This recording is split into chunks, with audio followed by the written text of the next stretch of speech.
Hey everyone, welcome to Web Solution. In today's video, I'm gonna show you how to follow someone on IMVU. So let's get started.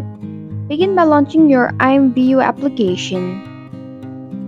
Now tap on the feed icon which is right next to home icon.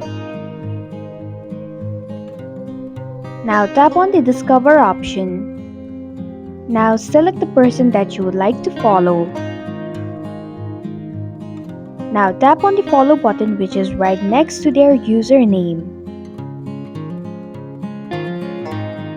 And this is how you can follow someone on IMVU. Thanks for watching Web Solution. If you like this video, hit the like button and drop a comment with any questions or feedback.